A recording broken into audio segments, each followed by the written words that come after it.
Mvulana mdogo alitaka tu kuosha nywele zake, lakini sabuni ilimnyunyukia mwili mzima, hivyo akaingia kwenye sinki kuoga.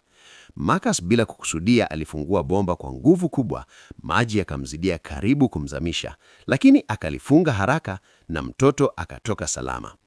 Baada ya kuoga, Marcus alimtengeneza nywele kwa mswaki, lakini mtoto hakupenda, hivyo akabadilisha mtindo mpaka akakubali.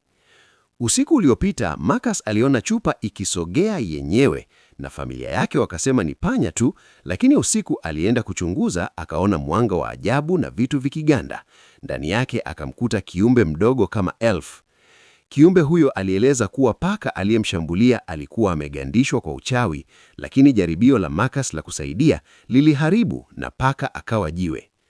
Asubuhi iliyofuata, Marcus alimkuta elf akiwa jikoni akiwa mchafu, akamsafisha na kumtunza mpaka wakawa marafiki. Elf alijaribu tena uchawi wake, akagandisha buibui na kisha kujaribu kuurudisha uhai, lakini buibui ikasambaratika kuwa vumbi, kila mtu akashangaa. Baadaye Jenny aliingia na kugundua kila kitu.